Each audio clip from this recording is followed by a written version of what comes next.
Hello, hello. Good evening, everyone. Start getting those cameras on. This document. Okay. Put this one right here. JR, how you doing this evening? I'm okay, still working through the emotions, but I'm here because I know that I gave it my all in July and I need to expand the capacity for what all looks like. So I'm ready. I'm ready to do that. Good, and just know, like, accept it. Like, in no way should you be over, those feelings yet. So, like, keep processing it, keep doing what you're doing right now, like taking those little baby steps, right? And just come out of it. So today's gonna be good, but I like what you're saying. That's right where you want to be. And I just got off of a guest speaker event. The dean over at Colleges of Law in Ventura had me come over and talk to their students. Um, and yeah, it was just like so much of that, just like same energy of just like, everybody's just feeling defeated. And this doesn't help on today. I don't know where most of you guys are. It's just a rainy day. So it's just like, oh man, like here we are. But yeah, and it's about like the other part that you said, it was something about like, analyzing what that all was. And one thing I've done at this point, going on like 15 consultations. And one of the biggest things that I've seen that I'll talk about later on in the session as we go through this, it's proper practice. Like going through 3,000 questions for multiple choices is great, but it's like, are you doing it in a way that it's like actually serving its purpose and preparing you and stuff you can build on? So all that to say, one more before we go on to somebody else. We'll give it like 5 minutes for people to, kind of trickle in. JR, how did you feel about this remedies question that we're about to go through? So I've always said I'm an open book and I have no problem with that. It was my worst essay. Yeah, I did do better than I expected. And I knew if I didn't pass, I knew exactly what it was going to be. I know I'm a strong writer, and I know that like you think of the way you were saying right now, like I did a lot of MBE questions because I know I second guess myself when it comes to multiple choice, and it showed, right? Like, but I think mm-hmm. this remedies one, I think, you try to be as ready as you can be for every single thing. And then Mm-hmm. you have certain things where it's just like, okay, like let's just try to bring up that outline in our brain and throw spaghetti to the wall and kind of see what sticks. But yeah, this one for sure was I knew in my heart of hearts, like if I got my scores back, if it was the unfortunate circumstance that this Yeah, one was going to be the one that was going to be the worst of them all, yeah. and just gonna have to, figure out how to go from there. Yeah. So I just did, I wanted to be somewhat fresh, but I also didn't want to be completely ignorant to the question. So I just went through this exam as you guys probably would have in the past 45 minutes or so. And this was a tough question. All right. This is a tough question. There is a lot I would say here of what we could talk about to do to get a 60 and a 65. I think this is a very difficult essay to get a 70 or above. Something that I tell my bar students all the time is there's always the curveball, right? So, Alex, have you heard that kind of statement before regarding the essay portion of the exam? Like, be prepared for the curveball. Like, there's always that one as no, this is the first time hearing that. So there's always a curveball on the exam. Like, you're not going to get 5 essays where it's like average possession. All right, negligence, standard, like everything is just cookie cutter. They always throw something at you. And I believe, and this is like the number one that you're saying, everybody is saying like remedies, all the score sheets I've seen, that's the lowest one. So that was this one. Before we jump into this essay, let's think through this, right? Because I'm telling you, it happens every time. On my bar exam, it was a crim pro question. And at the end of the question, it asked the call to question was, what is the chances of this defendant being able to represent himself pro se? Michael, have you ever seen any rules or learned anything in law school about being able to represent yourself pro se? No, we At least my law school did not cover that. Never. My law school didn't cover it. I went through Barbary. It didn't cover it. So I'm sitting here on the bar exam and it's asking me this question, the third question. How is this person going to represent themselves pro se? Now, there's two things that you can do in that situation, or maybe three. One, avoid the question, just panic and just like, I'm out. Two, you can see that and literally panic and just kind of like it can make you nervous. And now you're out of your comfort zone and you're scrambling. Or three, you can kind of settle into that, right? And be aware. What's that kind of awareness, Dorothy, that you think I'm referring to? Like when you're assessing that, hold up, this is a different type of question. I've never seen this before. What's settling into that and the strategy that we should implement when we have this curveball type of question in an exam? I think you kind of resort back to what you know, like think about your folder system, break it down, just kind of be more logical. Just Exactly. That's exact that part right there. Is like you just have to resort to logic. And now, Dorothy, also, we don't know what's going on. We can't avoid this. We got to be logical. But because I don't know exactly what I'm talking about here, what am I going to do regarding time on this particular part of my discussion? in and out. I'm In not and understanding. out. Exactly. The opposite again of that scrambling. Sometimes we'll see because somebody doesn't know something. We'll see this in real life sometimes. Somebody won't say, I don't know it. They'll like try to give the impression is that they know it. And now you're rambling, going extra, spending more time on this, trying to show that you know it. So we're gonna jump into what that particular part of this question was. But all that to say, this Remedies question was a doozy. Yeah, so everybody, I think everybody's in here now. So welcome to this session. This is Breaking Down the Bar. We're going to go over a bar question today, and tomorrow we're going to go over MBE questions. Today is not just about the one question that we're about to do, it's really about the lessons. And I'm going to say it in the beginning, in the middle, and the end that one of the biggest messages that I want to get across this year is the importance of proper practice and how we have to learn from one and how it guides us in the next. All right. So we're going to talk about that today.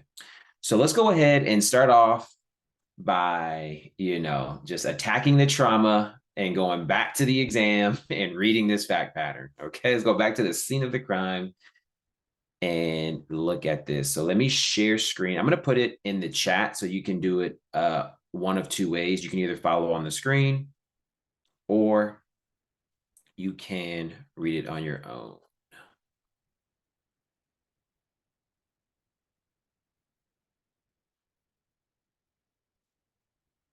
Okay, so that was the question. And now let me hit the share screen. Perfect. My camera out of the way. All right, we're going down to question 5. And look, at least it was question 5, right? It's like it wasn't like question 1 to rock you and you still had all the other ones to go. It was towards the end. They were nice in that regard. Okay, so we're going to read this together. And I'm going to also, with what we're doing, illustrate, I know a lot of people here are interested in Legally Fit. And we're going to talk about the Legally Fit materials. We were in our early start session yesterday for those that wanted to start early. And one of the things that we were talking about was when you have a kind of panic moment, right, where you're going through an essay and you're just like, what the hell is going on? You want to reduce that level or that time of panic to almost zero. It's like, okay, like I have to just get structured. Okay. So I'm going to walk you guys through essentially how you read the question and kind of avoid that whole like, oh my God, this is all over the place. So I'm going to introduce you guys to our Legally Fit folder system. But let's go ahead and get started reading this paragraph by paragraph. Let's start off with Michael. Can you do us the favor, man, and start off with just paragraph 1? Can you read that for us, please? Yeah, sure. Steve owned property in the state of Colombia that Barbara offered to buy for $500,000. Steve agreed to sell, provided that he retained the mineral rights and had access to the land. Barbara later accepted Steve's conditions and said that she would tell her attorney to prepare the necessary papers. When Steve met with Barbara to sign the papers, he asked if the documents included his conditions, and she assured him that they did. In fact, Barbara had not told her attorney of Steve's conditions, and they were not in the papers that he and Barbara signed. All right. So a big portion of every part of success on the bar exam, right? Essay, MBE, PT, comes down to reading comprehension. All right, real quick, Jose, who has the house and who's selling it?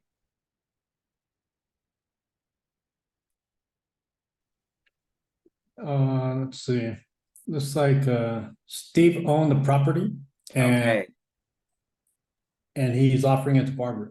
there we go. So it took a little second. You have to kind of go back in there, right? It's even sometimes those base facts, right, that are difficult. When I did mine on my own, when I was reading through this, I drew a house as I'm reading this. I drew a house and I wrote S inside of that. This is starting off as Steve's home, and then I drew a line to B, that B is the one buying it. Also, it's S and B, seller and buyer. They did that convenience for us to help us remember that. But look how it took a second there to recall that. We want to make sure we're rereading as necessary to have that stuff on quick recall.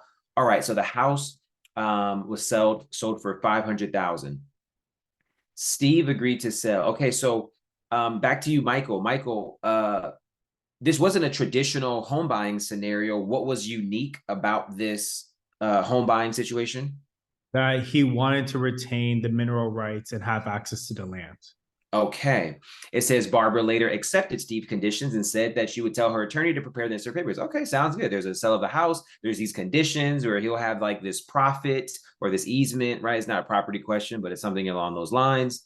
All right. And then there we go. Sounds okay. Sounds all good. Parties agreed to it. When Steve met with Barbara to sign the papers, he asked if the documents included his conditions, and she assured him that it did. Now, I'm a big fan of talking to yourself while you're reading something. You should have an opinion about this, right, as you're reading. Nothing too crazy, but what is your opinion? What's going through your mind when it says, when Steve met with Barbara to sign the papers, he asked if the documents included his conditions, and she assured them that they did. Just that sentence alone. Is that rhetorical, or are you asking? No, that's to you, Michael. Like, Oh, okay. what's kind of like, do you have some emotion about it? Like, do you have an opinion on that? Yeah. What comes to mind is Steve, he had the impression that they were going to enter into this agreement, and he had mineral rights and he had access to the land. So he was under the impression that there was a valid agreement between the two parties. Okay, I'm going to give that a very like innocent perspective as what's going on. Very kind of surface and innocent perspective. Let's try it one more time. Dorothy, what would be your impression on that sentence alone? When Steve met with Barbara to sign the papers, he asked if the documents included his conditions, and she assured him that they did. There's about to be a shady deal, so we about to enter into some mess. Right, the writing is almost on the wall right there, but that's not quite it all the way. My first impression when I'm reading this is like, Steve, why? Like, why are you relying on somebody else telling you that's in there? So, Michael, I need your brain to kind of catch that. Like, this person is already displaying what I would call maybe a little, like, I'm going to use the word loosely here, but a little bit of negligence, right? A little bit of like laziness that, like, when you're doing a contract, you should never just say, like, you should be making sure that's in there. We know people have a duty to read, so we know that's not going to necessarily protect him. But yeah, you want to be having these opinions and catching these type of things as you're reading. All right, let's continue. It says, in fact, Barbara had not told her attorney of Steve's conditions, and they were not in the papers that he and Barbara signed, which then goes right into the storyline that was like, felt like was about to be built. JR, how can you summarize that sentence, right? How can you summarize that right there? In fact, Barbara had not told her attorney of Steve's conditions, and they were not in the papers that Barbara had signed, or he and Barbara had signed. Sorry, you want a summary, like just that sentence? What's your, like, that opinion? What's that takeaway? Whether it's legal, whether it's just kind of like how you're processing it, like, oh, that Barbara pulled a fast one on Steve because he didn't decide to read it.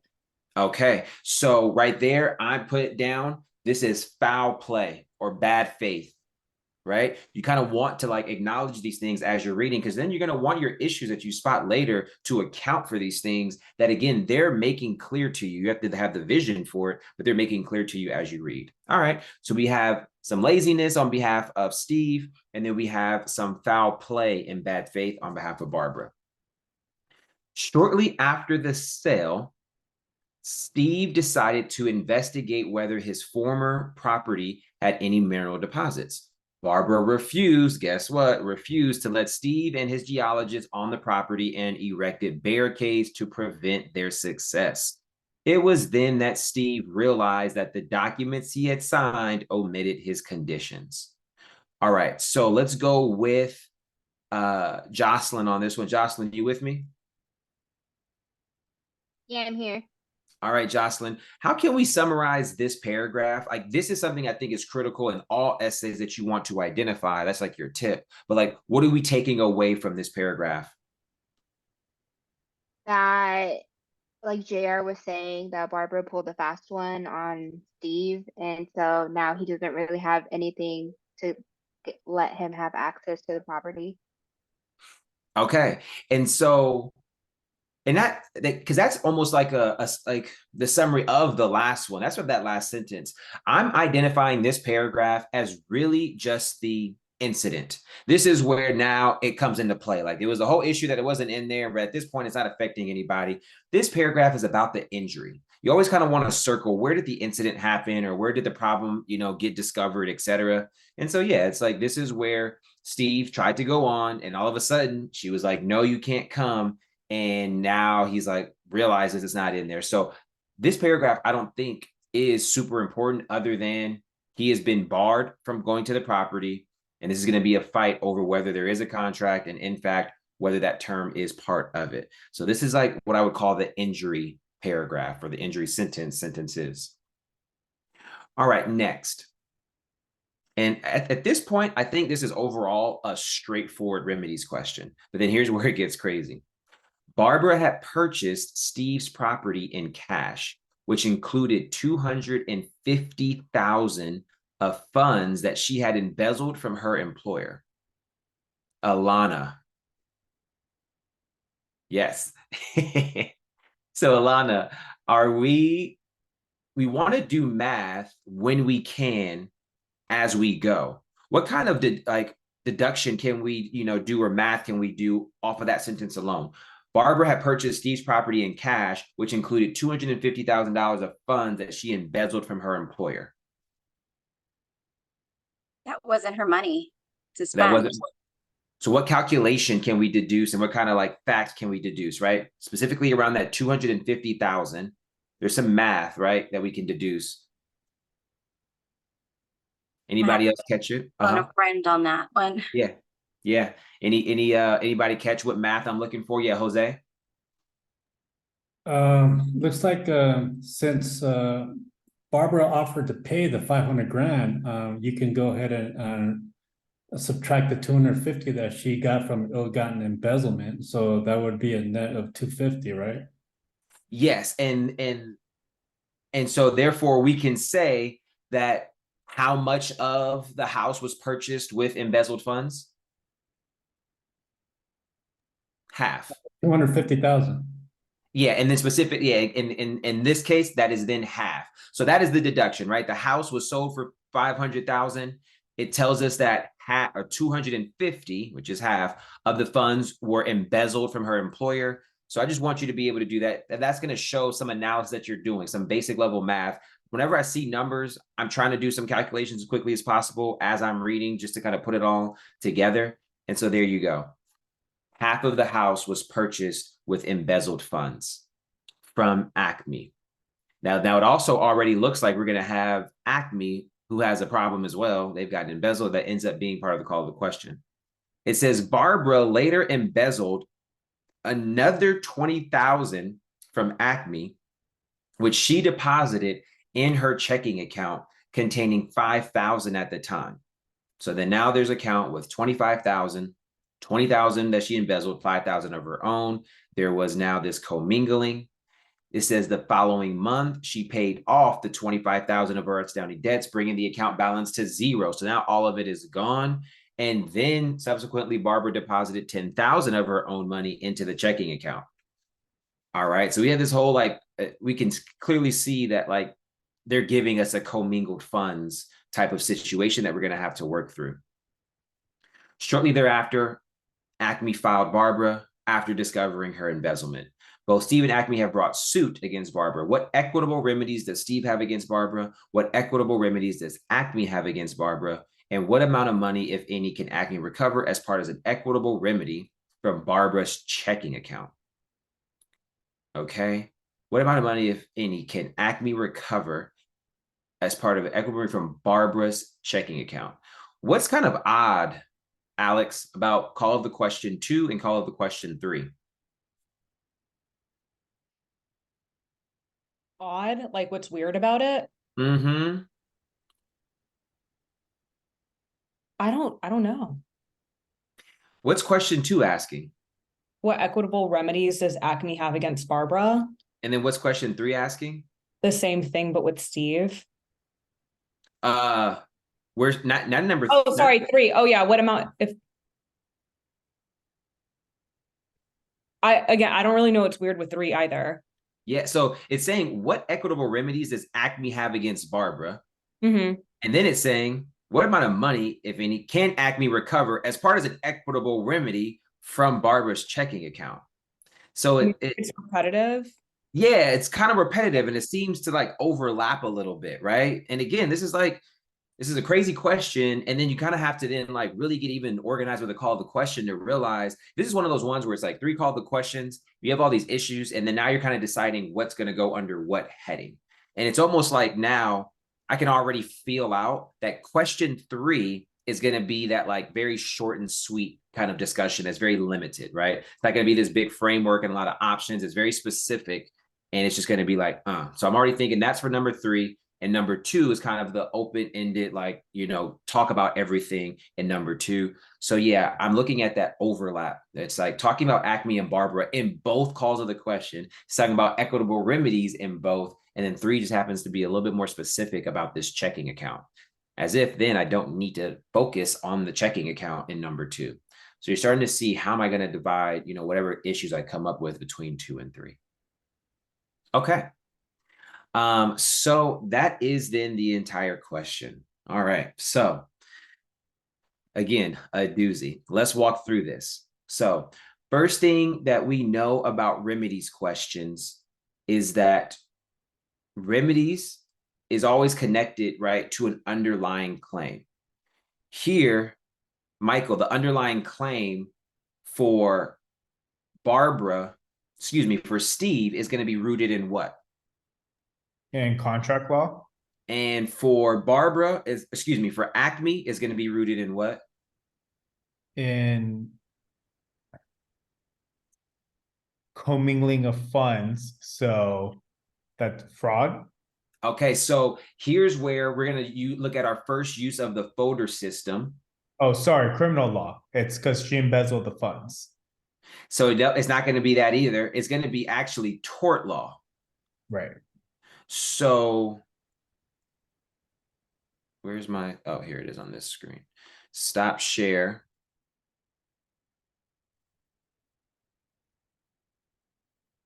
Remedies.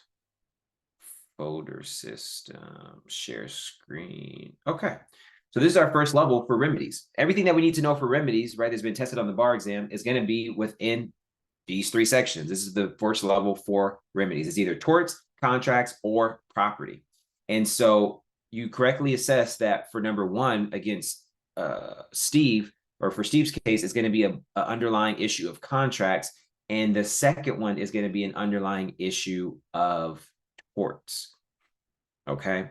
Now, does anybody remember, right? Whenever you have a remedies question, there's something that you want to ask yourself before starting, right? Does that ring a bell? It's like very imperative that you ask yourself this question before starting.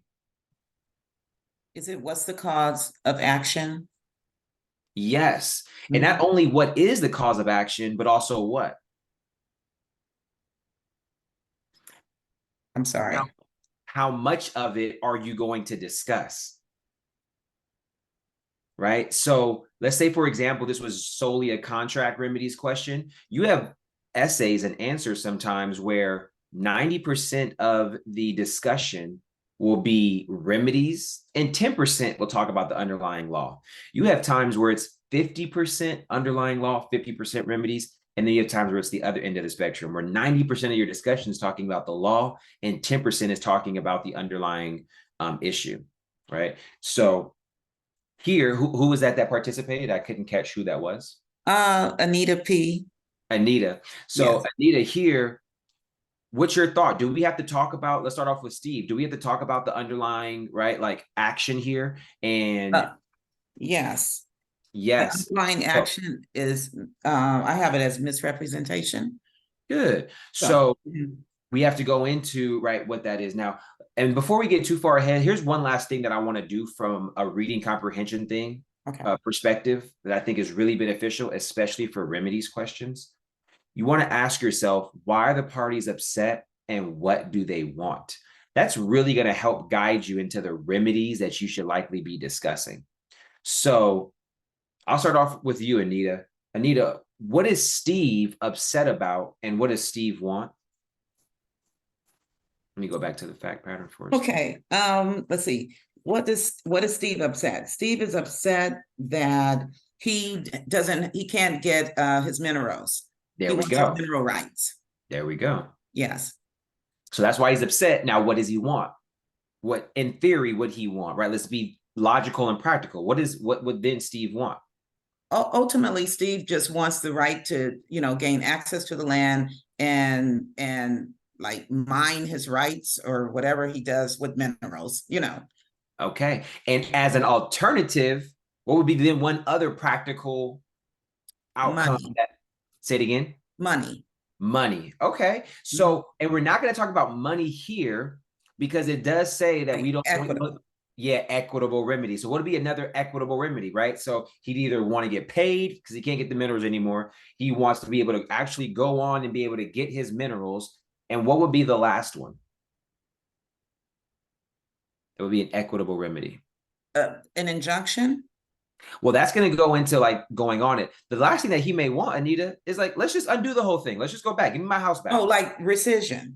There we go. But that's I what I don't have. have to go into the law just yet. What I'm doing is slowing you down. I want you to actually think through, based off of the scenario, what practically would he want? He'd either want to have the court allow him to go onto the land, or he would want to undo all of this. And undoing all of this, right, would probably be in his favor because now he can just find another buyer and then set it up the way that he wanted to. Yes. Now, that alone should already start to help us issue spot a few things that will ultimately put in this discussion. So based off of his interest to have the court give him the ability to go onto this land, what area of remedies is that going to, what type of remedy is going to allow us to do that? That's going to be a tort remedy and that's going to be a TRO. Like all the injunctions, TRO, preliminary injunction, permanent injunction, right? We can figure out which of those three we'll discuss. But yes, that entire section is an option. And do know that it, like you said, is a tort remedy, but we do see crossover sometimes between those remedies, and injunctions is one of those things. So everybody, injunctions, I think, is something you absolutely should have talked about on this essay. Okay. So injunction, for the ability for Steve to be able to go to be able to go on to the land to get his minerals.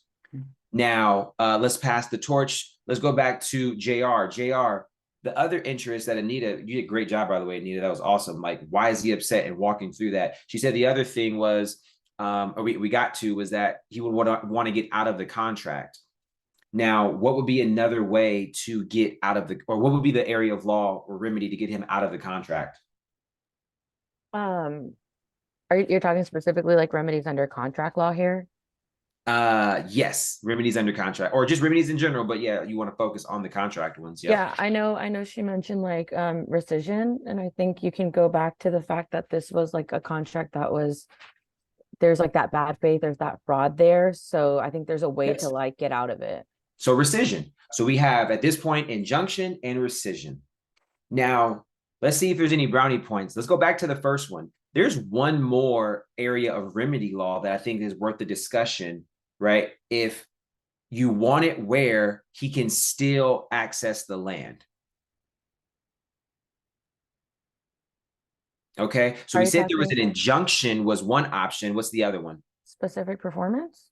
Not specific performance, because technically, right, we had this writing and it wasn't a part of it. So I don't think specific performance would have been ideal here.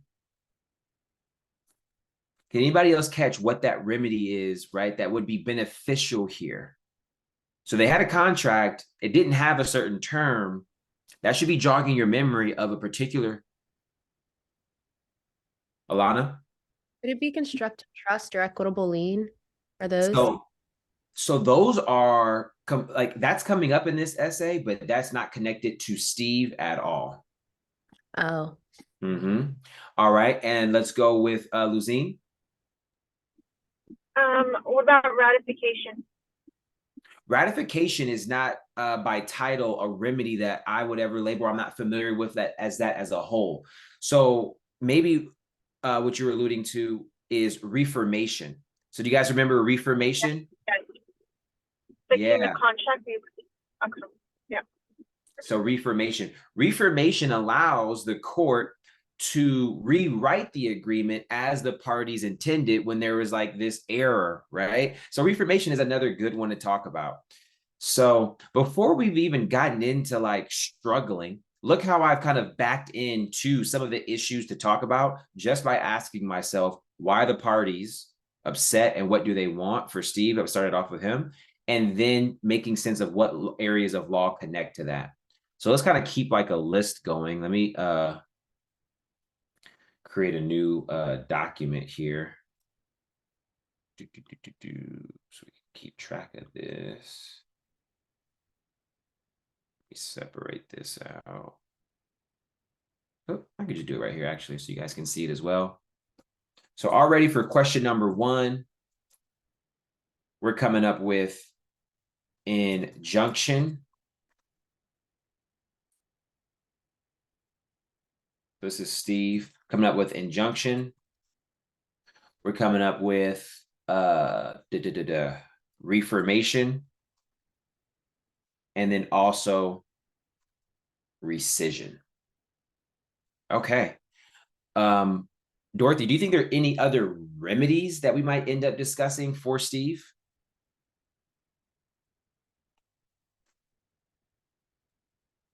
For a loss, well, under equitable. Under equitable, that's right, because that's all they're asking.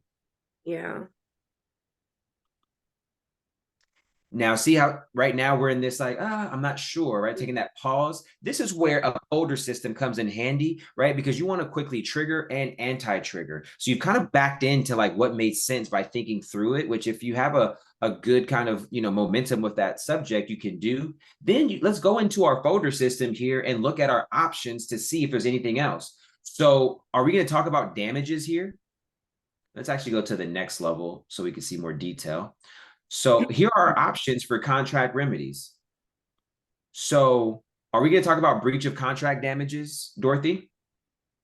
No, well, not because we're not talking about money right now, right? Because that's a legal remedy. So that's completely out by the call of the question. Are we going to talk about reliance damages or restitution damages? No, they're also legal remedies. So those aren't technically legal remedies. Reliance and restitution would be considered equitable remedies. So you could even say it again. It's okay. I'm sorry. I was thinking just because restitution damages are going to get like the ill-gotten gains. I don't know. I was thinking money still. So money is not what makes damages legal versus equitable, right? Because even under right, restitution, for example, you have legal restitution, equitable restitution. Damages themselves don't.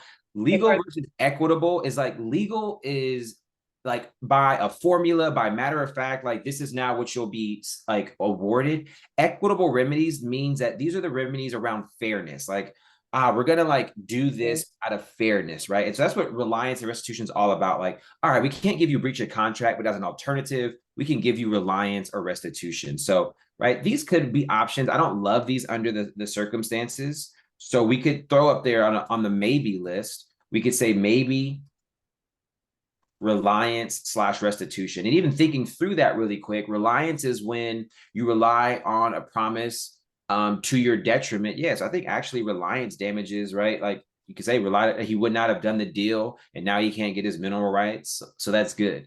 I don't think there's a restitution, but maybe you could do a quick argument on that as well. That maybe the unjust enrichment here is that the house would have sold for more than $500,000 if it did not include this right to take the minerals still. So therefore, there has been an unjust enrichment that you got this house for extremely cheap. So yeah, let's go ahead and throw those on our maybe list. Now we're looking at the rest of this, Dorothy. Okay, so we've made it out of this section. Now we know that's it. Now we go to specific performance. Are we going to talk about specific performance here?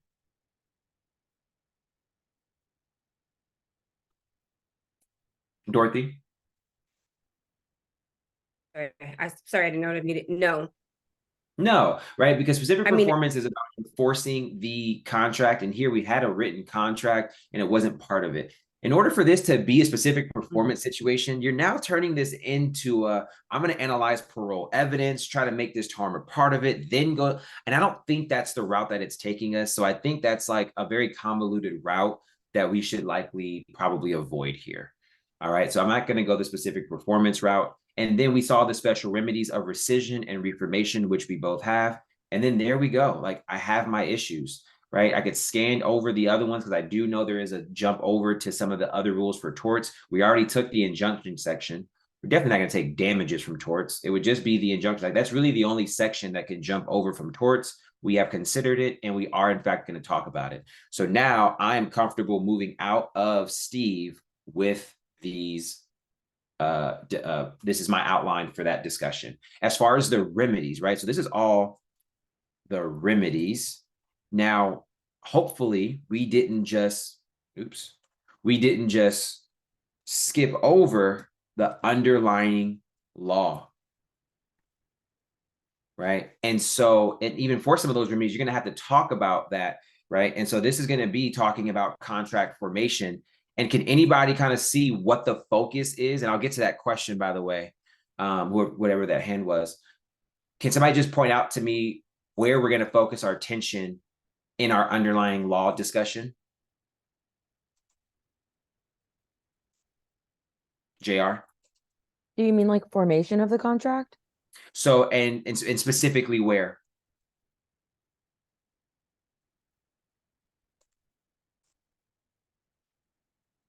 Defenses to formation, right? Because what do we have here? We have a straight up offer and an acceptance. What was really the issue here, JR? It was the reliance and the fraud, the bad faith. Exactly, that fraud, right? And those are all then going to be things under defenses that we have offer and acceptance, but this contract is not enforceable for these reasons. So there, I think, right, you have the options of mistake and you have the options of fraud / misrepresentation. Now, one of the things that you kind of have to do as you go and definitely before you start writing is kind of get a sense of prioritization, right? Do we think that this is like some big toss up as to whether or not, right, these things are going to be met, JR? Like, is this the focal point of the essay talking about these defenses to formation?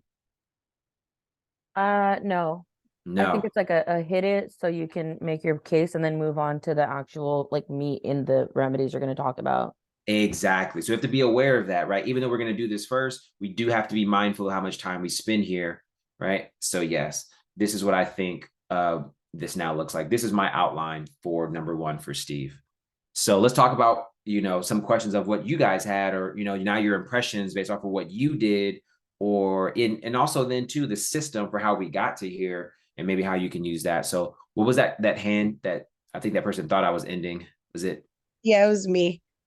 So I just wanted to backtrack and I had a follow-up question. So I know like we said no to the specific performance because it wasn't in the contract, but say that there was like a reformation and like the court was able to like rewrite the agreement as like what was intended for I think it was like for the minerals and like the land. Could you then like follow up with a specific performance of saying like, if the court like you know what I'm saying, like rewrote it to like Yeah, I think in theory that would, like it's almost like while I'm there, do that. But I think the whole thought process would be like if there was a reformation, now that the contract does obligate Barbara to do this, is she now just going to do it, as opposed to like her not doing a actual term in the existing contract? Does that make sense? Okay. Wait, can you explain that one more time? Yeah, so specific performance is like you're coming to the court with a contract that has clear terms, and then somebody has not performed those terms. Right. In this case, there's like a step beforehand where now you're saying like, we're actually going to change this contract. So it almost feels as though, Kyra, that you would have to have the change to the contract. And then once it changed, then Barbara still not perform it for specific performance to, in my head, make sense. Okay, I got you. Yeah. So it's like the reformation might solve it once they make that part of the agreement. Whereas now you might not need specific performance because, yeah. So at the end of the day, like in that logical way, Kyra, that you brought it up, I think it's no problem. As long as you're catching everything else that we're doing and seeing that this is not necessarily a traditional specific performance scenario and you treat it accordingly, I think you could raise the issue. But again, I wanted, like, it should be on top of everything that we've caught here. Does that make sense? Yeah. Okay, thank you. Perfect. Good. All right. Let's go to Vincent. Vincent, having gone through number one, how does this look and compare to your analysis of this question when you did it? Oh, and you're muted, Vincent.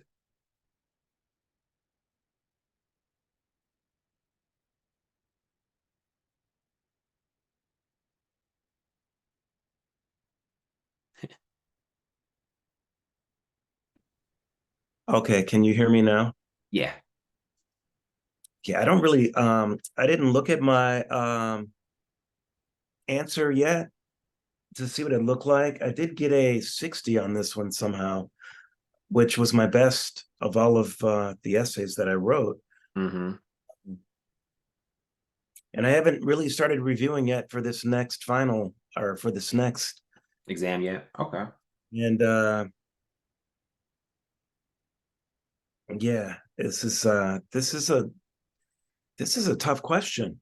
It is. So you're still just kind of like wrapping your head around everything. Yeah. Yeah. And just getting the old engine cranked up again to get back out there and do the whole prep. But yeah, so I really don't remember how I went through this question. Okay, no worries. Yeah. So keep sitting with it, keep processing with it, man. And yeah, definitely take at some point, take a time just to kind of see how you did it last time. And before I move on, just to get a little bit of like how it compares to how they did it, let's go to Alex. Alex, do you have a sense whether you remember or whether you have your actual essay up right now to compare? Yeah, I have similarities? Yeah, I was pulling it up while we were going over it. Sorry. Because I got like a 55 on this, like, but when I tell you I barely studied remedies. So like I'm like, I don't even know how I got a 55, but I wrote a lot on this, and I think I was just pulling from the air. Got it. So how does your organization, like, what did you talk about for Steve is basically my question. I'm just curious as to like what some of you guys did in the moment and how it kind of like stacks up, and maybe we can already start to see, yeah, based off of issue spotting, where we went wrong. So what did you do for Steve specifically? Okay. I talked about promissory estoppel, detrimental reliance, specific performance, actual damages, nominal damages, temporary restraining order, preliminary injunction. Okay. So like, yeah, it definitely like pulled from it a little bit, but like you said, you're just kind of throwing spaghetti strings because even the actual damages, right, would not have been ideal based off of the call of the question of the equitable remedies, but you're just like, all right, I got to do something, which is good. You know, you can't just avoid the question, but now we see, I think this is definitely going to be ultimately a very strong answer, having this organization and discussion for Steve. Okay. Any questions on Steve before we move on? Excuse me, sir. This is Anita talking again. I don't see your whiteboard. Like I just see your folder system. Oh, yeah, I went back to, I'm going back and forth. I can go, oh, yeah. I think, was I typing more? My apologies. Thank you, Anita. Oh, okay. Hold on, let me see. There we go. Oh, okay, good. Yeah. So there we go. So Steve, underlying law, contract formation, defenses to formation, mistake, fraud, misrep, Then under the remedies, injunction, reformation, rescission, and then a quick little maybe on reliance and restitution. I probably would end up doing those as well. Okay, a couple questions before we move on to the next one, and that was Michael. Yeah, I'm looking at my essay right now, and for contract formation, I talked about offer, acceptance, consideration, but I understand that this wasn't really the heart of the argument. So how much time should we, or how much analysis should we just like really Quick? This would be like contract formation requires mutual assent and consideration. Mutual assent is offer and acceptance. Here there was an offer, right? When it says in the fact pattern that Steve, or excuse me, that Barbara offered to buy the house for $500,000, and Steve later went on to accept. The consideration here is $500,000 exchanged for a house. There appears to be no issues over contract formation. That's it. So 2 to 3 minutes of laying out, the rules for formation, why this is more or less a straight, right, kind of process, straightforward process as far as entering into it. And then everything else, you would slow down just a little bit on then those defenses. Okay. Good. Maysoon? Hey, so for this essay, this was my worst one. And I don't know how I got the score that I did get, because honestly, I didn't mention any of the stuff that you spoke about, the remedies that you guys spoke about. I spoke about ejectment, and then I spoke for number one specifically, ejectment. And then now that I'm thinking about it, I did struggle with specific performance. And now I'm like, okay, well, because it didn't apply, that's why you were struggling with it. But I'm still confused as to why ejectment wouldn't fit with this essay or with this question. So what does the ejectment remedy get you? It's just withholding the property that rightfully belongs to the plaintiff. So in my mind, I was like, okay, let's say for argument's sake, and I didn't even talk about the contract remedies. I think I put in like 2 days. Honestly, I did not. I didn't expect a full essay on it. So that was my bad. But I was just like, okay, well, let's say there's an actual contract for argument's sake, like, and the land did get transferred to Barbara, or I don't even know, property withheld by D. I have a header. So I don't know. So if you're going to connect it made sense at the time. So if you're right, I think I see where you're going. And again, if you can like show the train, but I think those are all, in my opinion, based off of like what we've done. And I feel very strongly about all of these remedies. These are like, okay, like, because that's remedies, right? You can kind of find an angle to other things. So if you are then arguing, right, that if you're then arguing that because of the discussion before, this house should be reformed, right? Or the contract should be rescinded, and now the house is back to Steve. Well, then now Steve would want an ejectment to kick her off. Okay. So that's the only kind of route that I see to ejectment, because what does ejectment do? It kicks somebody out. And when I first read this, it's like, I don't see that necessarily as like primarily his thing, because that's kind of like the specific performance thing. You would need to have the court give the property back to her, back to Steve, and then Barbara refused to leave in order to now have a claim for ejectment. So for that, like the B refusing to leave, I wrote that like my argument was the facts show that B erected the barricades to prevent the geologists and us from entering the land. So that was how she prevented and she withheld the land. And then it shows that she didn't include it in the contract, which shows that she never intended on having him allow access to the land. So that's how I. Yeah, again, you're kind of like you said, you're like with limited comfort level with remedies, you're kind of like, you're making something make sense. Like this is essentially how I would want you to handle the curveball of question 3, right? But I think question 1, based off of what the rules that we're given that we should know, there is like more on point things to discuss, which are the things that we raise. Does that make sense? Yeah, it does. Thanks. Yeah, like you're finding something logical to like make it make sense, but that's what you're doing. You're making it make sense, as opposed to like, all right, what does this person want? He wants to be able to get on the land. That's an injunction. He might want to get out of this contract. That's a rescission. He may want to keep the contract and have it changed. That's reformation, right? Exactly. Okay, thanks. Cool. All right. So let's move on. Did I see somebody joined my, I saw like on the screen, it was like somebody joined the. Yeah, I saw that too. I think it's Sierra. Sierra, how you getting my Google Docs, Sierra? I didn't even give you access. Okay, we'll talk about that. We got a hacker amongst our presence. Now I'm playing. Okay, so let's now go on to Acme, question number 2. Now, for question number 2, we have, what equitable remedies does Acme have against Barbara? All right, so what did Barbara do to Acme? Who wants to be kind of my point person to walk through this?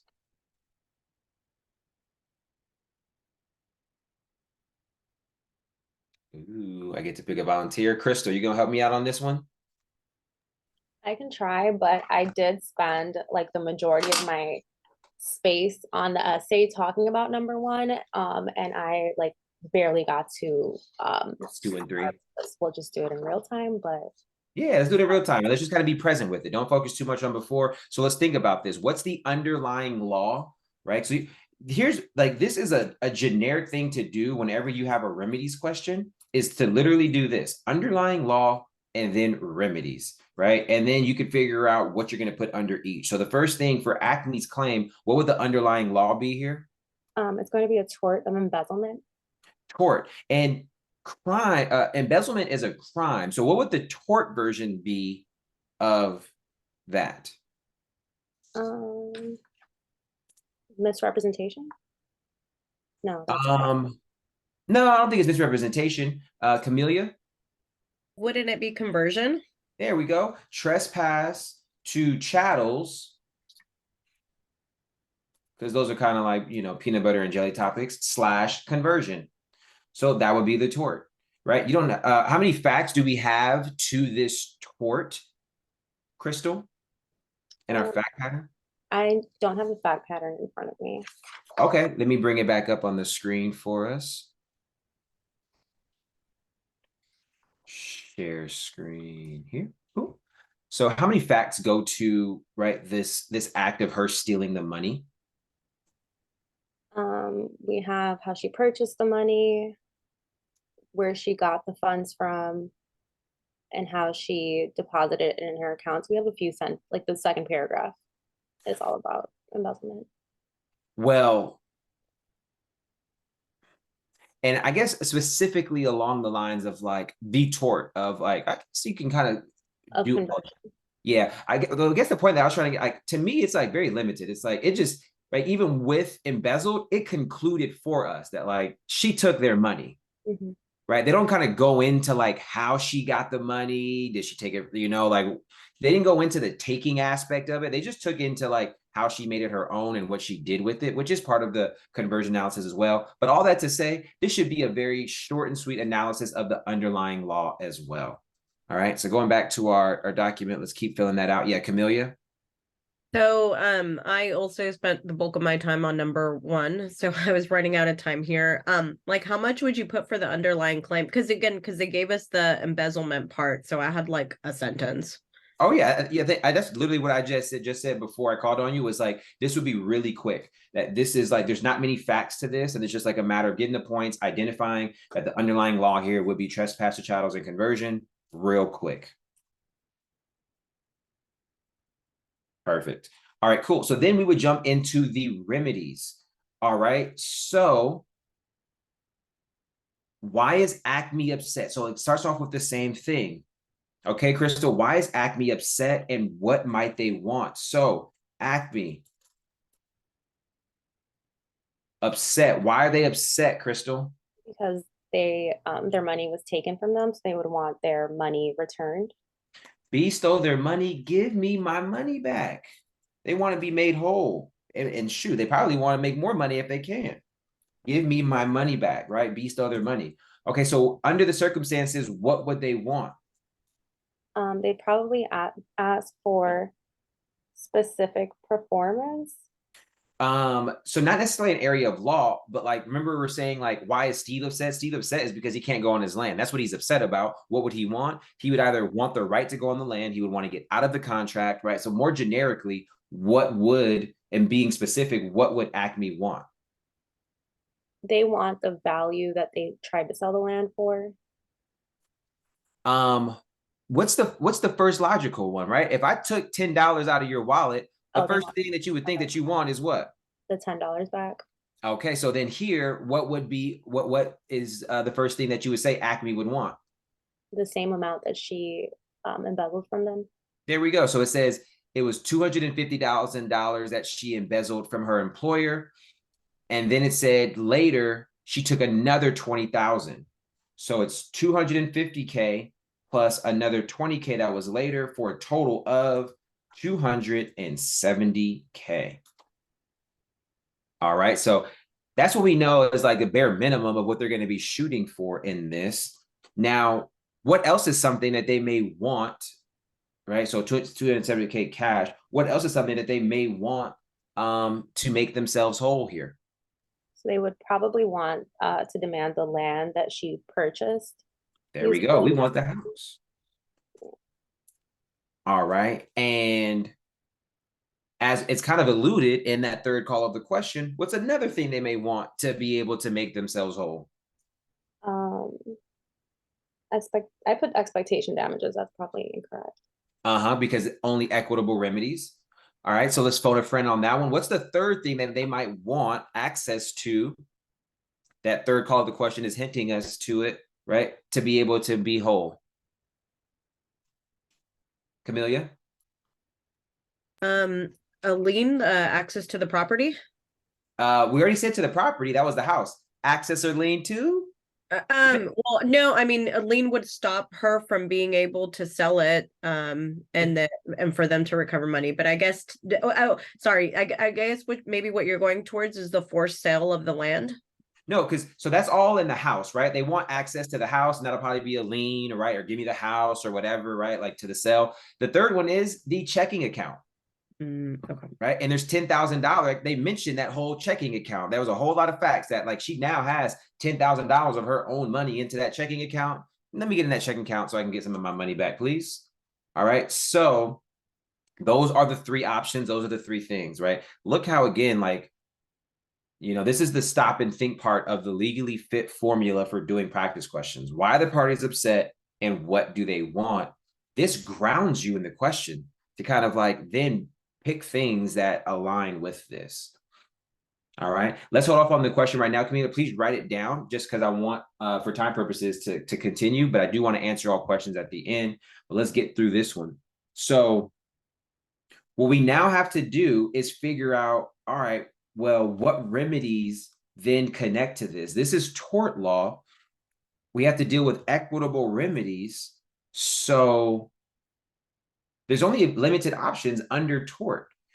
Let me go ahead and stop sharing. Let me go back to that folder system that we have.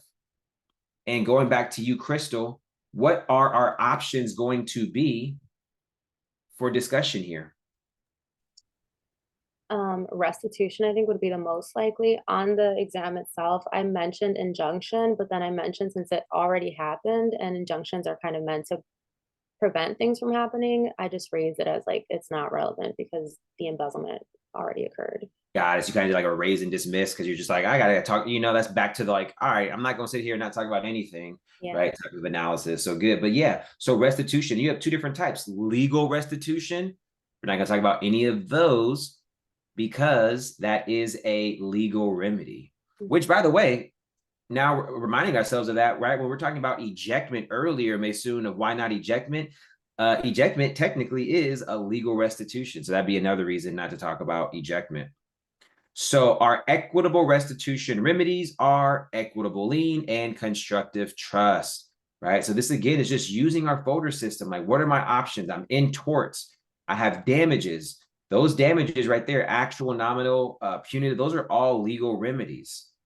All right. Then you have injunction, right? That's an equitable remedy, but for the reasons Crystal just said, that's not applicable. We're left with restitution. That's the last type of tort remedy, and we have to look at equitable restitution. We only have two, and those happen to be spot on for this scenario. If you've done equitable restitution hypos in the past, this looks like that. Somebody has embezzled money, taken money that's not theirs, and then they've put that money into something else.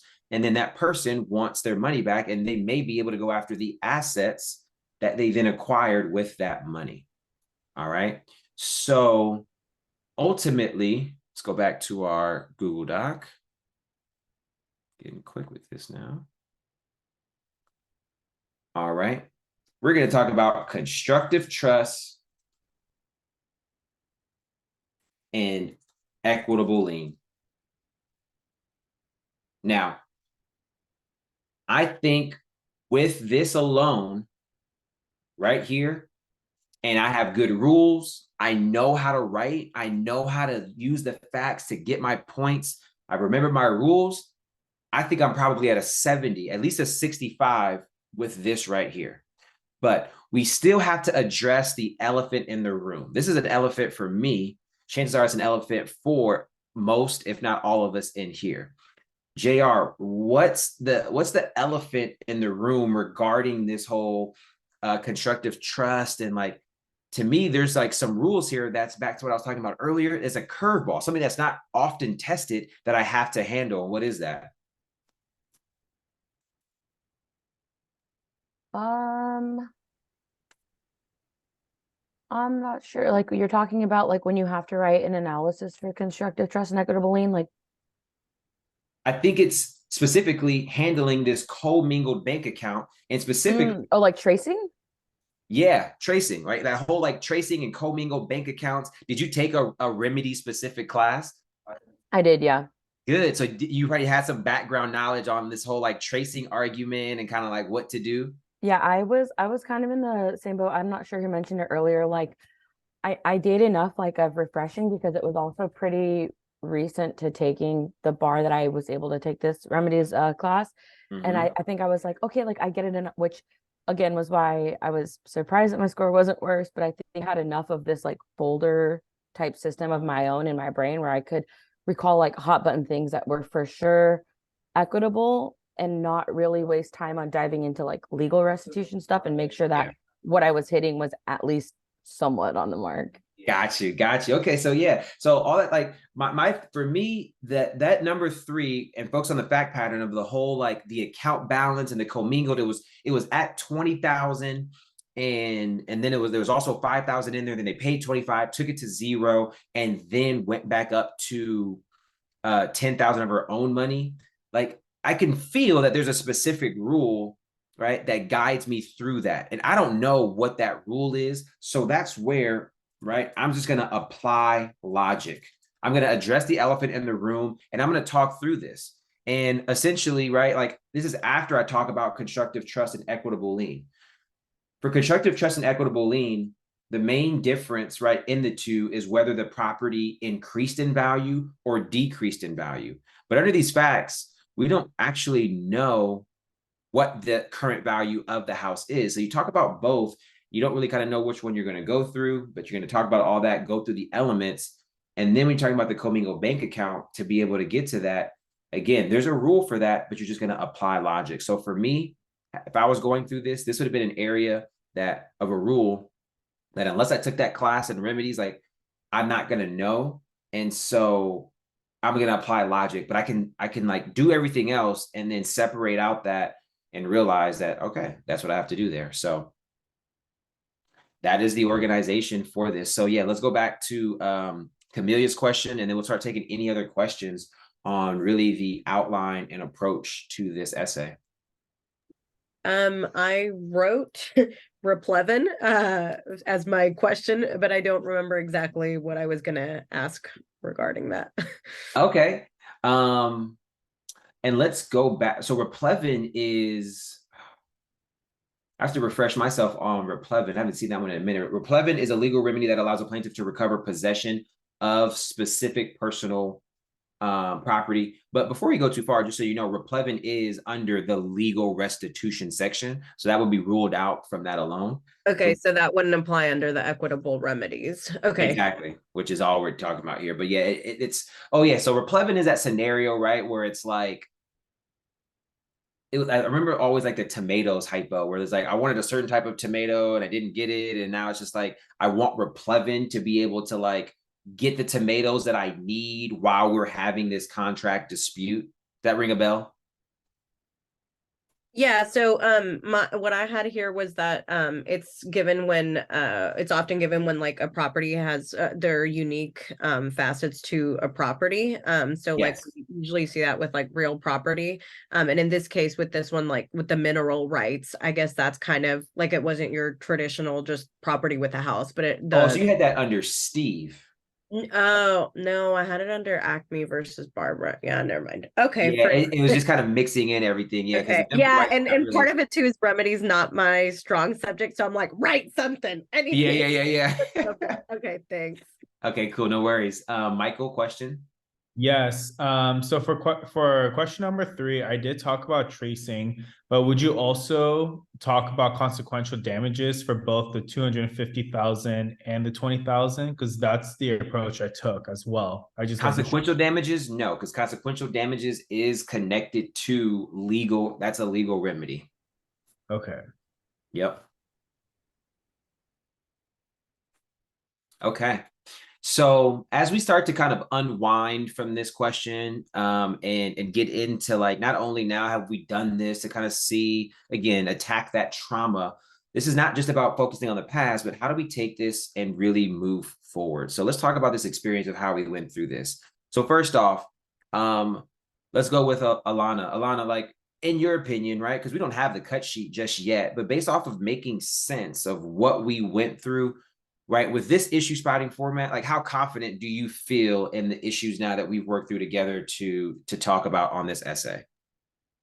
Yeah, after seeing the folder system and working through it, I feel a lot better, and I'm excited to jump into that. I think when I saw this, my mind kind of went all over the place. I did contracts, I talked about pearl evidence, I talked about easement by reservations, I went the property route, and I think just having something to orient myself and ground myself would have been yes. Awesome. So, oh, then one more, Alex, you had your hand up. Yeah, just really quick. I mean, the folder system, it's really organized. Like I like how you just went contracts, torts, and then I can't remember the third one. Property. And there's like nothing under property. Yeah, and then and it's just an easier way to break down remedies.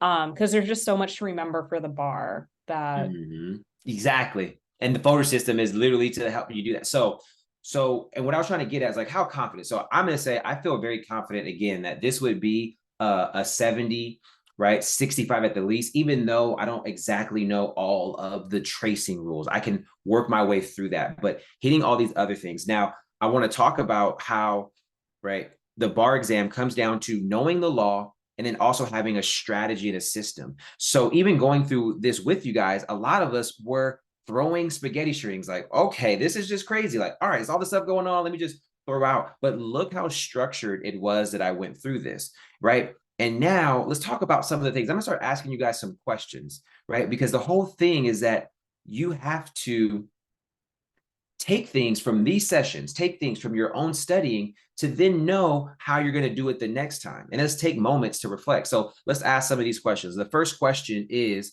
and let's stick with Alex. Alex, what I say, whenever you have a remedies question, how can you default start creating your outline? What did I mention? You mean the 3 things? That's how to default. That's how you can start to issue spot. But how are you going to default creating your outline when you have a remedies question? Honestly, don't know. It's so good. So we're like, this is the type of stuff, right? Like we just did it and it's like, it's already not there. Let's see. Dorothy, do you remember what it was? Are you talking about the 2 questions? Like where the parties are set and what do we want to do? Like we're breaking it down? So that's part of just kind of grounding my, like, how am I going to kind of like actually That's the step 2. How am I going to assist myself to find the right issues? It Mhm. was last one, Crystal. Is this when you do like underlying claim and then Yes. remedies?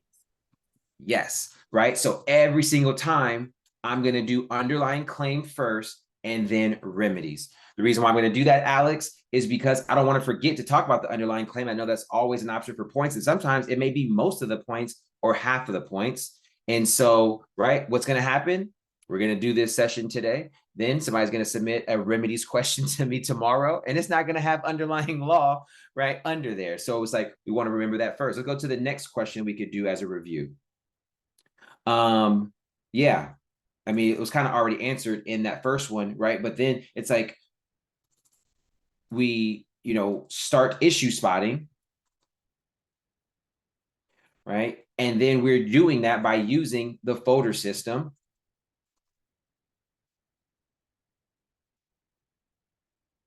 Plus asking ourselves, why are the parties upset?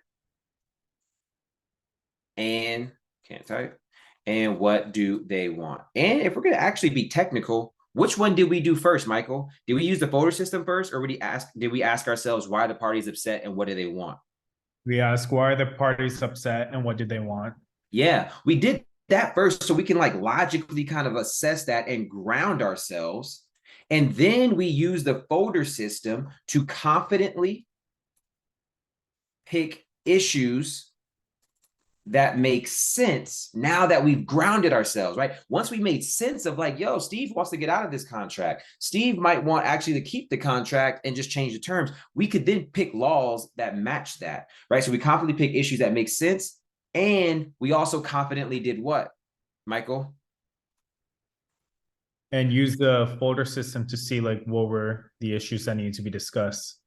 Well, that was confidently picking the issues that make sense. And then we also confidently ruled out issues, right, that we shouldn't, and not being stuck in that like, oh, what else should I be discussing? Or, oh, should I do that, right? Based off of this, using my folder system and the call of the question, we ruled out all legal remedies, right? Where some of us then still ended up talking about that. So you're also confidently ruling out issues, right, that aren't triggered and or are limited by the call of the question.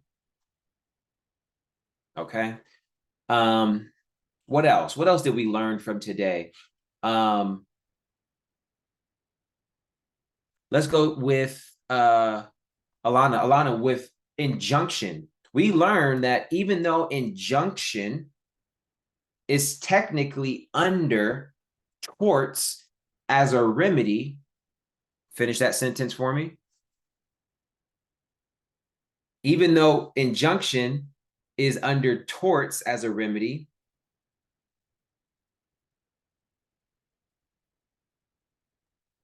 Phone a friend here again. no worries. Phone a friend. Somebody help out Alana.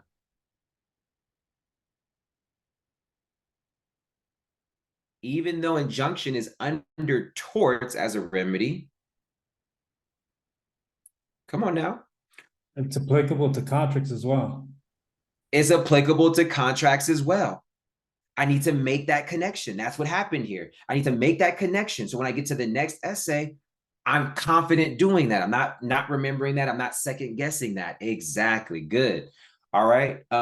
So yes. So let's go ahead and pause there. Right. And I could actually come out of this. You guys, I'm sure, took your screenshots. You have this. All right. There are some of the questions there. All right. So let me stop sharing. So again, in this 1 hour session, this is a lot. Again, what am I trying to do? One, I'm trying to, make sense of that actual remedies question. Two, I'm trying to show you how to properly study. And three, I'm trying to show you how great Legally Fit is and why you all should sign up. Right. And so focusing on that second one of proper practice, like there's not enough that I can do in this 1 hour. And that's why I was saying that over the course of the semester, that's going to be the reinforcement. But that is what I saw as such a prevalent issue across the board in all of my one-on-one meetings that I've had regarding the July 2023 exam, is that most of the students are like, there wasn't students that like, oh, I just didn't do anything. I didn't work hard. But it's like, I'm not studying questions in a way where one, I'm grounded. I know like in the way that I should, but it's also, I'm not taking that former practice with me in a way that applies. So here's one quick example of that too, as the last one of how you want proper practice. On Saturday, we're going to talk about the crim law issue in more detail. So anybody that wants to come to that, we're going to do this again for crim law. So JR, on that crim law issue, there was a burglary, right? There was a woman freezing in the code who needed to get out of the code, and she broke into where? It was a grand scheme house, but the attached piece was like a garage. She broke into the garage, right? That it was kind of like, okay. So my question to you is, when somebody breaks into a garage, you know you're going to talk about burglary. What element should be the focus, or one of the elements that should be a priority to discuss and flush out in that scenario? If it's a dwelling place or not.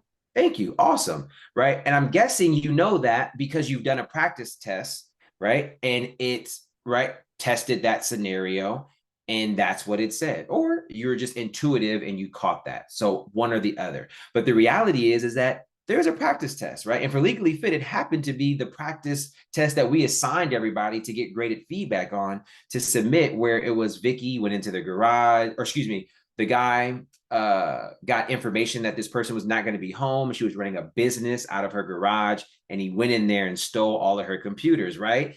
Right. That example was one of the practice problems that we should have done. My students have done that, and some of them did not focus on dwelling. And it's like, wow, we've done garage before.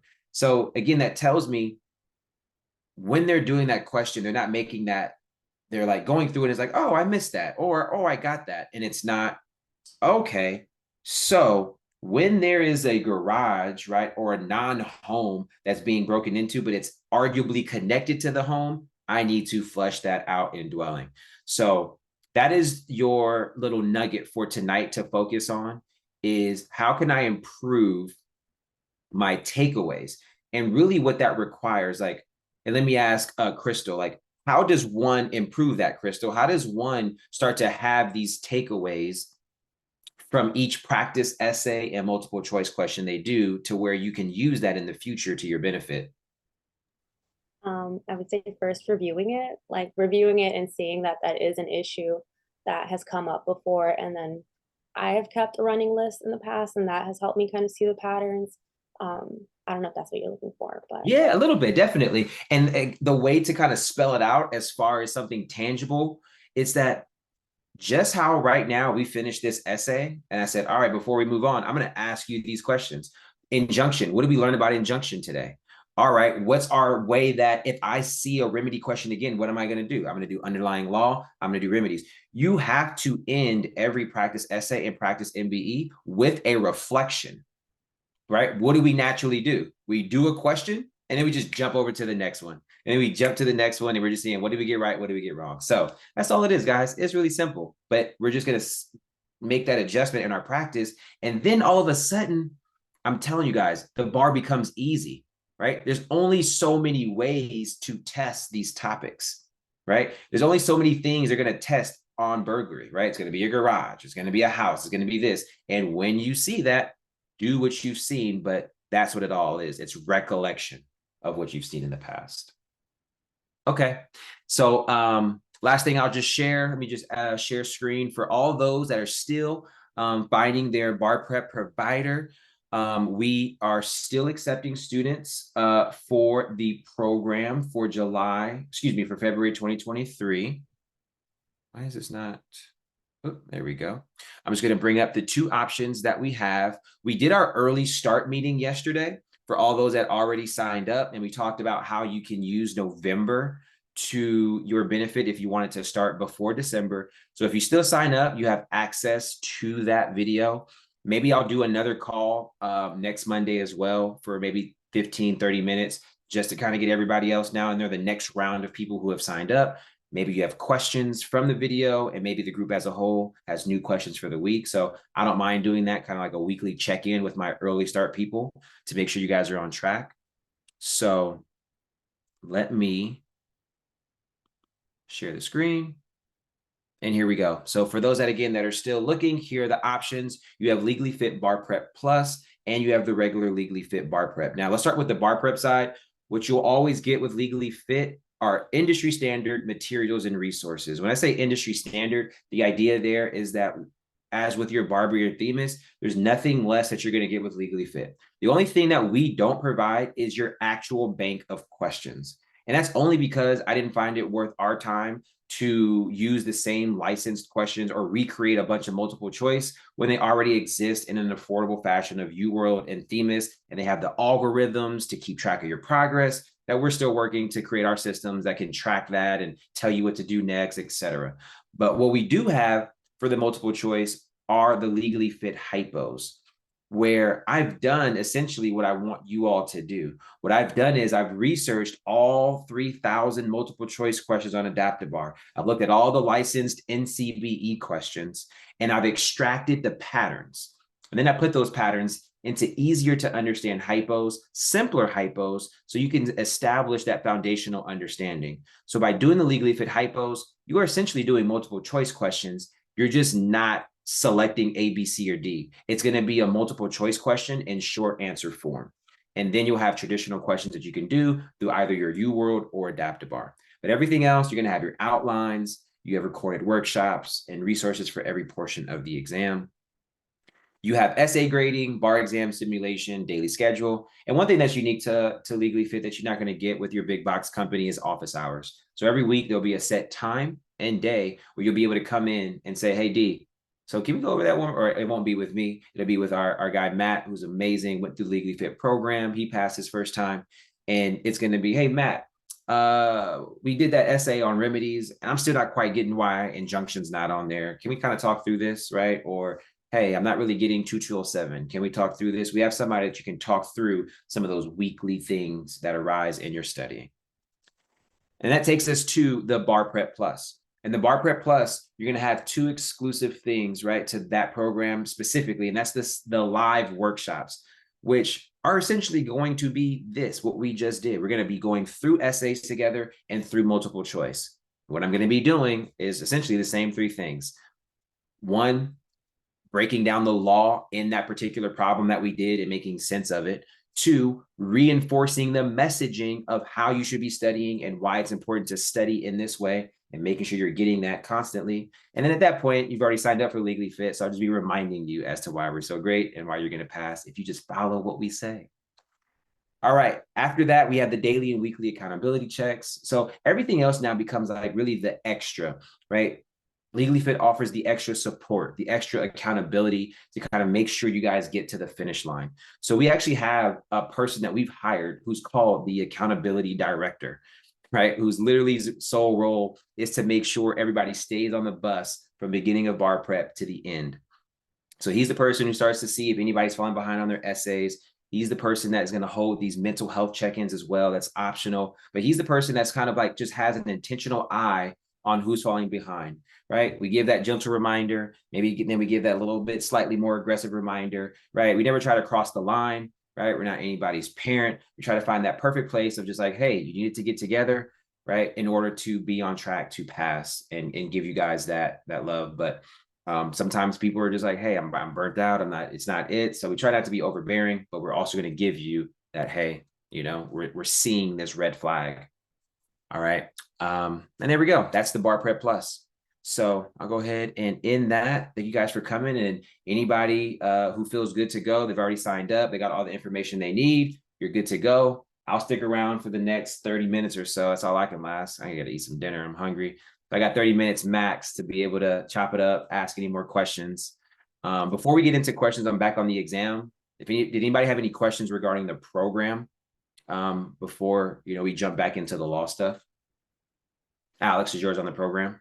Yeah, so with the accountability person, are they calling you? Are they emailing you? Like, how are they checking in? So you won't get anything personal on that unless you're falling behind. And from there, I probably would start off with an email. And then from there, if there's like a comfort level that's built where phone calls and text messages are something that become clear, that like is a acceptable line of communication, then that can be a thing too. But it's going to be primarily through email. and it's direct when you are falling behind. Outside of that, it's like coming in, right, saying where you should be, what you should be doing right now, where you should be at this part of the program. Because otherwise, right, like I know you went through Barbary, it's kind of hard to even get a sense of where exactly I should be, right? So it's going to be like, he's going to be like, hey, like, all right, this is week one. When I was in week one, I was a little behind in this way. It was taking me a little bit longer to do this. Like, this is the normal place to be or normal way to feel right now. And if you have any questions or you need to schedule an appointment with me to get on track, here's my contact information. So that's kind of the vibe of how that works. Okay. And are you the person who teaches the live classes? Are they Yes. all on Zoom? So they're all on Zoom. And yes, I do all of the workshops and live classes. And is it kind of the same where you just like cold call? More or less. Yeah. Oh, I like yeah. I would say, are you worried about the cold call? No, I need it. Like I like staying on my toes. So good. Yeah. And look, like from my experience, everybody at this stage of Zoom learning, right? I know that there are some of us that like don't do as well in live classes and they don't do as well with the cold calling. I personally think that like we want to push past that at least a little bit, because there are a few ways to represent that like nervousness and on the spotness, right, that you can get from cold calling that then feels like sometimes the nerves on the day of the exam. And I want us to kind of actively work through, how do I handle that kind of moment, you know? And I also think it's good too. Sometimes I really appreciate Alana. I really appreciate some other students too, that like, we're just kind of like, I'm not sure. I don't know about this one. That's a strong skill to be able to say, I don't know. You know, I do want us to also have the ability to say, I don't know, and maybe give it our best shot.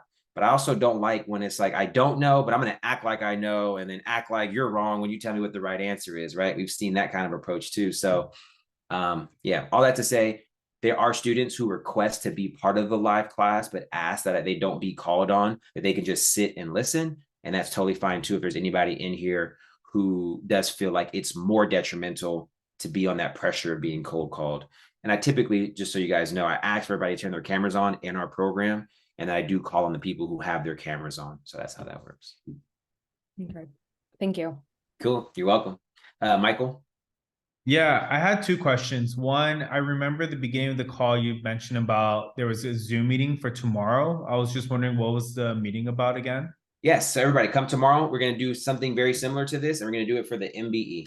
Okay. And my other question is, so I just signed up with the course late last night and I didn't get to attend like the early bar prep early start conversation yesterday. So I was just wondering if there was like a way I could access that video, or so yeah, we'll put that, you'll get it, it'll be in your portal, right? So we'll put that portal, that video up there. And then, like I said, I'm going to plan to schedule another meeting with all the people the next round. So you'd be in that next round of people who signed up after the first one. So look out for something either next Monday or Tuesday, where I'll do a live class for all the people that have signed up at that point to have another quick discussion, questions, etc. Okay, awesome. Thank you. Perfect. You're welcome. All right. JR, what's one of your main takeaways from tonight? Well, I'd say two. I'd say one is I like the folder system because I kind of tried implementing something like that, but I think what you showed us tonight was a lot cleaner, and I see how it helps with like that recall in the moment and helping you not freak out, because I absolutely freaked out the moment I saw this. And I looked down in my, like, you know, sorry for my language, but I literally went, oh fuck. Like I can't remember a single thing about Remedies, and I freaked out and I just paused myself and I just had to go back into what I told myself I was gonna do.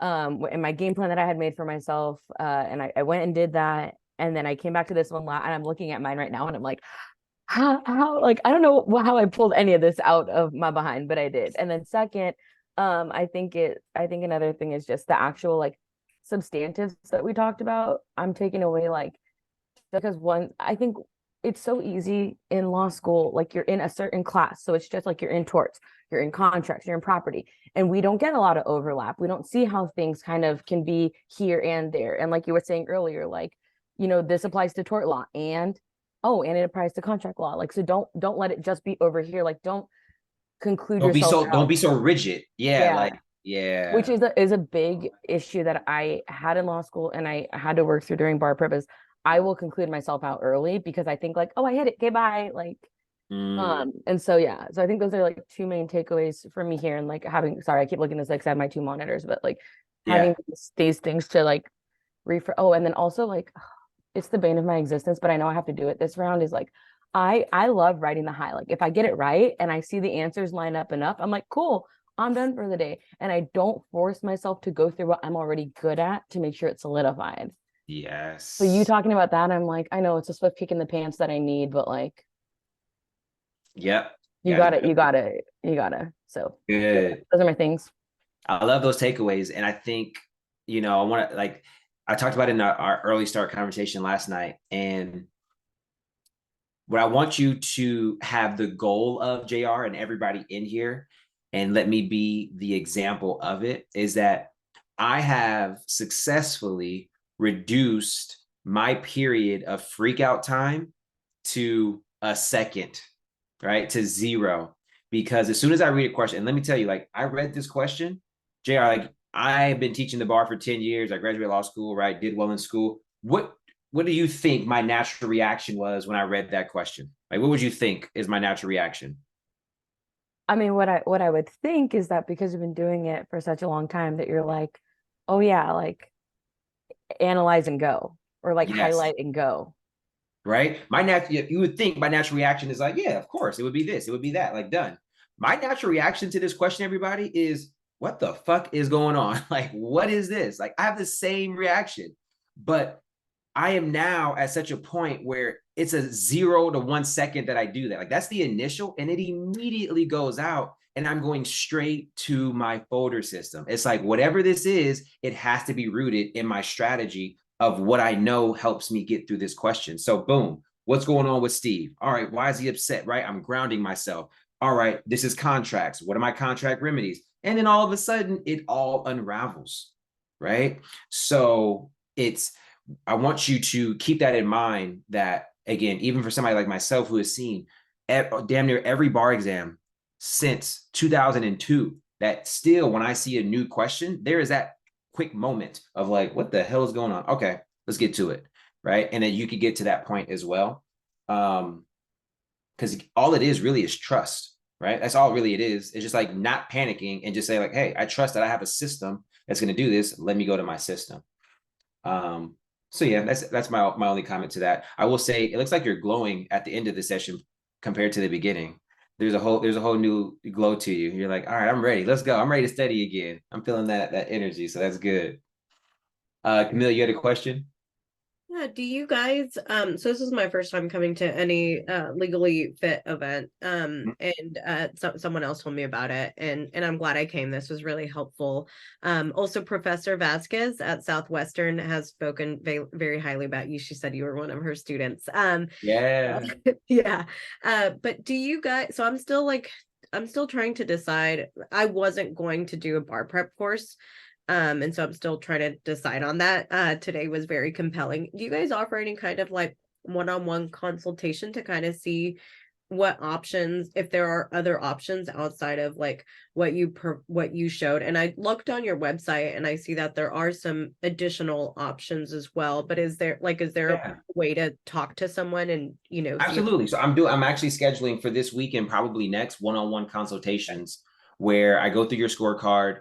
I give you then a game plan, right? Whether that's legally fit or something else. Like, the consultation is to literally be what's going to be the best thing for you based off of your scorecard, your options, your work commitments, and all those things. So yes, like, I can give you the link for quick access right now. Yeah, please. That would be awesome, because it sounds like that would be exactly what I need. Thank you. Of course. Okay, here it is. I found it.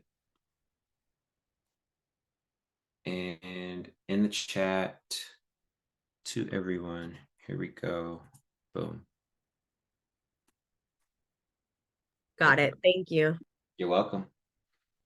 All right, team. Any other questions? Hi, what's going on, brother? D, I missed you, man. How you been? I'm well. How are you? You know the vibes. Are we ready to go? Ready to go. Got a taste of the real world. Missed being a student, and so I'm bringing that energy.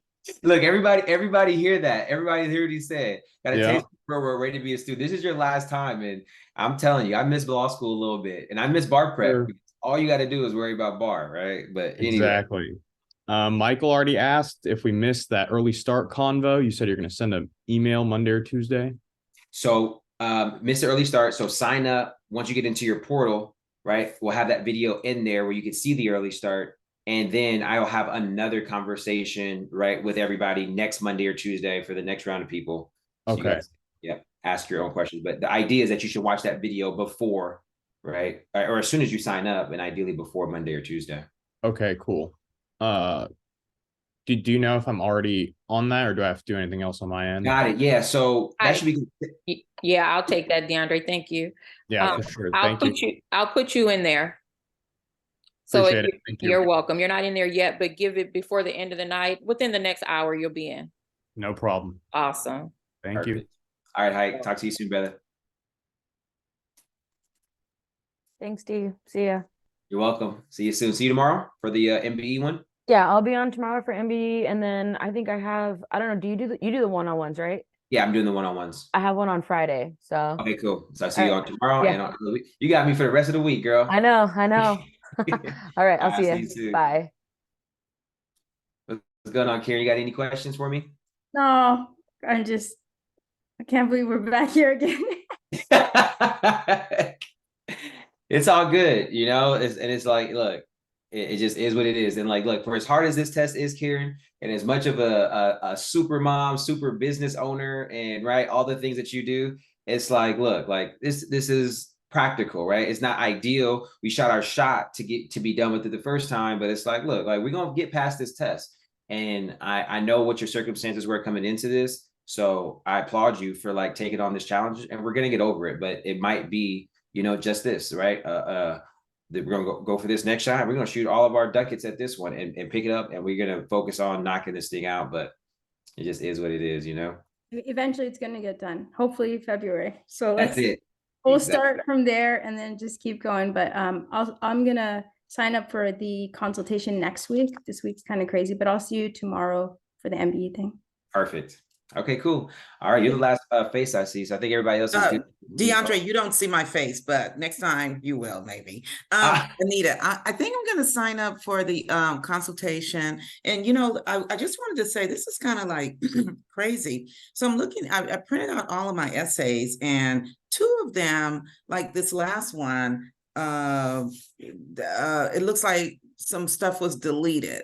So I probably had some technical issues. So, you know, I want to cry, but I'm not going to. So on essay 1 and essay 5, I'm missing Q3 for essay 5, the one we just went over. Yeah. And I'm missing a few things at the end of question number 2 for question 5, you know, the equitable torts. I got a 60. I probably would have passed it because I think I got the head note. So I'm gonna probably call Exemplify or Examsoft, excuse me, and see what the hell I'm doing wrong, because you know, it is depressing. Yeah, like when it's hard enough to get all those points, right? Like it is depressing. I don't know what I might be doing, except maybe moving too fast, you know, something. But so this is the second one I reviewed, and I have deleted stuff. Yeah, and anyway, I mean, I had unilateral mistake, rescission, I didn't have reformation, but I did have rescission and misrepresentation and TROs and constructive lien, equitable lien, and then it stopped. And it says, as such, comma, and nothing else. And then just thought, man, okay, so yeah, definitely. I've Find heard out what's wrong with me. Maybe if you're like, are you copying and pasting in the exam and moving things? I'm not good enough to do that. Like, I'm not a real good typist, but I do remember it saying you just deleted something.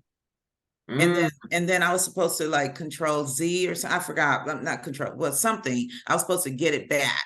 And so I know that I don't know which key it is, but I know tomorrow I'm going to find out from ExamSoft if they can send me the little template or whatever, so I can see which key makes you delete. Yeah. Okay. So yeah, definitely look into that. And I'm definitely sorry. Like, yeah, again. Oh, I'm so bummed. That doesn't mean I would have passed, but I would have been really close because, you know, I mean, I even got a 70 on the Crim Pro one. You know, Awesome. That's good. So what was your total score at?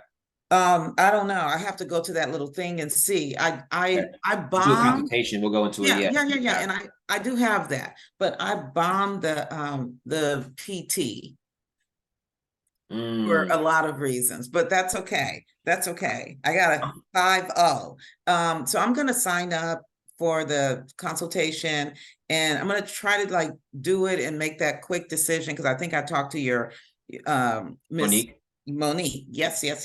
And we'll just talk. So I'm gonna just do it right now and sign up and see what the earliest appointment time is. Is it like a 10-minute meeting, or how long is it? They've been going for an hour on average. With consultation? Yeah. Oh, it's almost therapy. Okay, got it. Funny enough, I mean, yeah, it's a little bit of both. I think it's hard to take out therapy in any part of bar prep. Yes. Okay, well, listen, you guys have a good night. I'm gonna chime off. Thank you, and I hope to like talk to you super soon. Yeah, thank you for coming in too. Awesome spirit to be in our sessions. I appreciate your presence. And see you guys tomorrow. All right, take care. Okie dokie. Bye.